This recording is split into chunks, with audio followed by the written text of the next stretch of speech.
मैं प्रारंभ करूं उसके पहले कर्णजी सेना के संस्थापक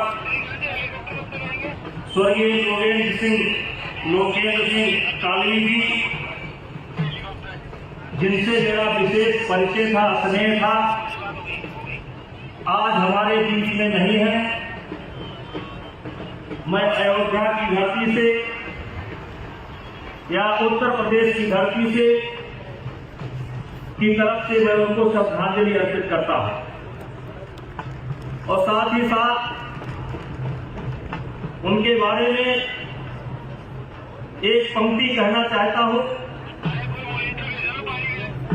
कोई चलता पग चिन्हों पर, कोई चलता पग चिन्हों पर, कोई पग चिन्ह बनाता है, वही सूरमा इस जग में धरती पर पूजा जाता है। ऐसे थे हमारे संस्थापक स्वर्गीय लोकेंद्र सिंह जी। हमारे दाहिने तरफ मंच पर साधु संत विराजमान है। मैं आपका ही शिष्य हूं और अयोध्या के संतों का बहुत प्रिय हूं और अयोध्या के संत हमारे बैठे भी हैं। एक संत बैठा है, एक शिष्य भी बैठा है, वो पहलवान है। तो मैं आप सबको प्रणाम करता हूं। मंच पर बैठे हुए आप सभी राजस्थान से, मध्य प्रदेश से, उत्तर प्रदेश से जो भी श्रीमान पधारे हैं, सबको मैं प्रणाम करता हूं और मैं आपकी मांगों का समर्थन करता हूं। लेकिन साथ ही साथ मैं सूत्र वाक्य में कुछ बातें आपके सामने रखना चाहता हूं। जैसे किसी ने कहा है कि जो आदमी अपनी मदद नहीं कर सकता, जो आदमी अपनी मदद नहीं कर सकता, संसार में उसकी कोई मदद नहीं कर सकता। इसलिए आपको अपनी मदद करनी है और अपनी मदद करने के लिए, अपने उत्थान के लिए आप यहां पर विराजमान हैं। ये आपका पहला कदम, क्योंकि जो आदमी अपनी मदद नहीं कर सकता, संसार में उसकी कोई मदद नहीं कर सकता। दूसरा बंधु, विचार करने का समय है। बहुत वक्ता है, बोलेंगे, लेकिन संक्षेप में मैं अपनी बात रखना चाहता हूं कि हम कौन थे, क्या हो गए। आज ये भी विचार करने का समय है, हम कौन थे, क्या हो गए और क्या होंगे अभी। आओ मिलकर के विचारें ये समस्याएं सभी, हम कौन थे, क्या हो गए और क्या होंगे अभी। आओ मिलकर के विचारें ये समस्याएं सभी। यद्यपि हमें इतिहास अपना प्राप्त पूरा है नहीं, फिर भी हम कौन थे ये भी अधूरा है। ये महापंचायत किस लिए कि हम कौन थे, क्या हो गए और अभी क्या होंगे। और दूसरा, मैंने कहा कि मैं अपनी बात को सूत्र वाक्य में कहूंगा। हम कौन थे, क्या हो गए और क्या होंगे अभी। आओ मिलकर के विचारें ये समस्याएं सभी। यद्यपि हमें इतिहास अपना प्राप्त पूरा है नहीं, फिर भी हम कौन थे ये भी अधूरा है। ये महाराज जी लोग बैठे हैं। हमारी यात्रा शुरू होती है सतयुग से। हमारी यात्रा 6वीं शताब्दी से नहीं शुरू होती है और केवल 12वीं शताब्दी तक नहीं चलती है। हमारी यात्रा शुरू होती है सतयुग से, जो 17 लाख कुछ हजार वर्ष चलती है। हमारी यात्रा शुरू होती है द्वापर से, जो 14 लाख कुछ हजार वर्ष चलती है। हमारी यात्रा शुरू होती है त्रेता से, जिसमें राम पैदा होते हैं, द्वापर में कृष्ण पैदा होते हैं। वो 8 लाख कुछ हजार वर्ष की है और वर्तमान समय में कि हमारी यात्रा चल रही है कलयुग में। कहने का मतलब हमारा इतिहास है, सतयुग में हमारा इतिहास है, द्वापर में हमारा इतिहास है, त्रेता में हमारा इतिहास है, कलयुग में मेरा इतिहास है। इसलिए मेरे भाइयों, मैंने कहा हम कौन थे, क्या हो गए और क्या होंगे अभी, आओ मिलकर के विचारें। ये समस्याएं सभी, यद्यप हमें इतिहास अपना प्राप्त पूरा है नहीं, फिर भी हम कौन थे ये भी अधूरा है। लेकिन साथ ही साथ ये भी कहना चाहता हूं मेरे भाइयों, मेरे नौजवान साथियों, मेरे मित्रों, मेरे गार्जियनों, मैं आपसे कहना चाहता हूं, सिर पर कुलीनता का टीका, ये मेरा व्यंग है अपने ऊपर। सिर पर कुलीनता का टीका, भीतर जीवन का रस टीका। कुछ ऐसे भी नर होते हैं जो कुल को खाते और खोते हैं। यशस्वी पुरुष अपने ऊपर चलता नक्षत्र पुरुषों का धर, अपना बल दे जगाता है, सम्मान जगत में पाता है। इसलिए मेरे भाइयों, 6वीं शताब्दी और 12वीं शताब्दी की स्थिति अलग थी। उस समय की स्थिति अलग थी। हमें समय के साथ अपने आप को बदलना पड़ेगा, समय को पहचानना पड़ेगा, समय के साथ अपने आप को बदलना पड़ेगा। और भाइयों, मैं कहना चाहता हूं, किसी विद्वान ने कहा है, महाराज जी, किसी विद्वान ने कहा है कि दुनिया के लिए अभागा होगा वो दिन, दुनिया के लिए अभागा होगा वो दिन, जिस दिन आदमी से आगे बढ़ने की इच्छा समाप्त हो जाएगी। दुनिया के लिए सबसे बड़ा अभागा दिन वही होगा। इसलिए मेरे भाइयों, हमें समय के साथ बदलना चाहिए, समय के साथ तालमेल मिला करके चलना चाहिए। बदली हुई परिस्थिति में हमारा क्या योगदान हो सकता है, बदली हुई परिस्थिति में हमारी आवश्यकता कहां है, उस आवश्यकता में हम कहां फिट बैठते हैं, इसको भी हमें देखना पड़ेगा। और मेरे भाइयों,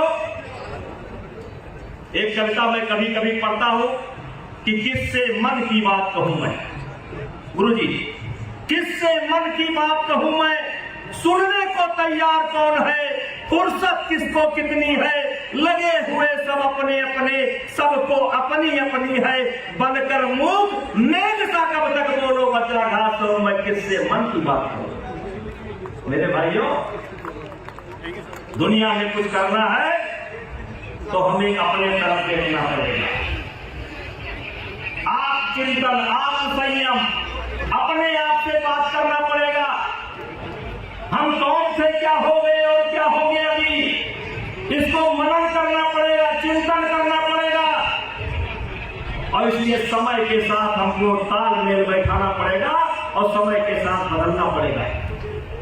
मेरे गुरुदेव, आप लोग बैठे हैं, मैं सूत्र वाक्य में कहना चाहता हूं। भगवान कृष्ण गीता में कहते हैं, मेरे नौजवानों हो सको तो सुन लो, भगवान कृष्ण गीता में कहते हैं, मैं ही सब कुछ हूं, मैं ही धरती हूं, मैं ही आकाश हूं, मैं ही जल हूं, मैं ही प्रलय हूं, मैं ही सब कुछ हूं। लेकिन मैं भी कर्म करता हूं, मैं ही कर्म करता हूं, मैं ही सब कुछ हूं, मैं ही बनाने वाला हूं, मैं ही बिगाड़ने वाला हूं, मैं ही अनंत हूं, मैं ही प्रकृत हूं। फिर भी मैं कर्म करता हूं। क्यों करता हूं? कि कहीं मेरा अनुसरण करके लोग कर्म करना बंद ना कर दे, इसलिए मैं कर्म करता हूं। इसलिए मेरे भाइयों, हमें अपने अंदर भी देखना चाहिए, हम कौन थे, क्या हो गए और क्या होंगे अभी। कहीं न कहीं हम ढीले पड़े, कहीं न कहीं हम ढीले पड़े, कहीं न कहीं हमने अपनी पहचान गंवाने में कोई कसर नहीं छोड़ी है। इसलिए मैं आपसे कहना चाहता हूं, गोस्वामी तुलसीदास जी कहते हैं कि कर्म प्रधान विश्व रच राखा, जो जस करे सो तत् फल चाखा, और सकल पदार्थ है जगवाही, और कर्म कर पाओ उतना ही। तो मेरे क्षत्रिय समाज के बंधुओं, सबसे पहले आदर्श जागो और कर्म करना शुरू करो। कर्म करना, कर्म क्या होता है? कर्म जो आपके सामने है वही कर्म है। आपके माता पिता की सेवा करना ही आपका कर्म है। अपने बच्चों की पढ़ाई लिखाई कराना आपका कर्म है। अपने खेती बाड़ी को संभालना आपका कर्म है। किसी ने कहा है आरंभ बिगड़ा तो अंत बिगड़ जाएगा, आरंभ बिगड़ा तो अंत बिगड़ जाएगा। और आरंभ शुरू होता है अपने परिवार से। इसलिए मेरे भाइयों, सिर पर कुलीनता का टीका, सिर पर कुलीनता का टीका, भीतर जीवन का रस पीना। कुछ ऐसे भी नर होते हैं कुल को खाते और खोते हैं। उसमें अपना नाम मत लिखाइएगा, उससे बाहर निकलिए। आपका इतिहास बहुत शानदार है और ये इतिहास केवल 6वीं शताब्दी से नहीं शुरू होता है, केवल 12वीं शताब्दी से नहीं अंत होता है। ये इतिहास सतयुग से शुरू होता है और ये सारा इतिहास इस राजपूत समाज के ही नाम लिखा हुआ है। चाहे सतयुग हो, चाहे द्वापर हो, चाहे त्रेता हो, चाहे कलयुग हो, इन संतों ने हमें रास्ता दिखलाया है। लेकिन इतिहास राजपूत समाज से ही भरा हुआ है। आजादी के बाद भी आपका योगदान कम नहीं, लेकिन मैं इशारे में कहना चाहता हूं, समय को पहचानो, समय को पहचानो। मैंने पहले कहा था कि जो आदमी अपनी मदद नहीं कर सकता है, संसार में उसकी कोई मदद नहीं कर सकता। और मेरे भाइयों, बंद कर, बोले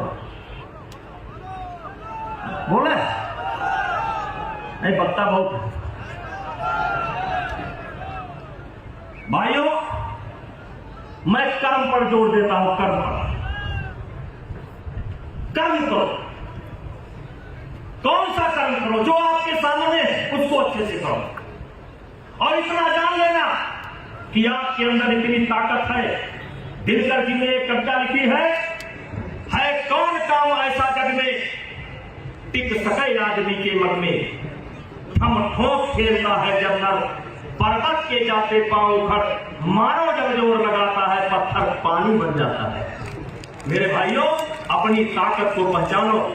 गुण बड़े एक से एक प्रखर है छिपे मानवों के भीतर, मेहंदी में जैसे डाली है, बत्ती का बीज उजियाली है, और बत्ती जो नहीं जलाता है रोशनी नहीं हो पाता है।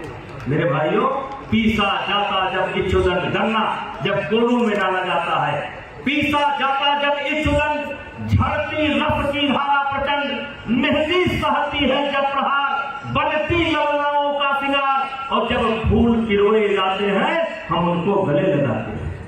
मेरे मित्रों, दिनकर जी ने लिखा है, विशेष करके नौजवानों के लिए लाइन पढ़ रहा हूं, और ये लाइन इसलिए पढ़ रहा हूं कि मैं इस लाइन पर जिया हूं, मैं इस लाइन पर जिया हूं, और इस कविता की बदौलत यहां तक पहुंचा हूं, और इसलिए पढ़ना चाहता हूं।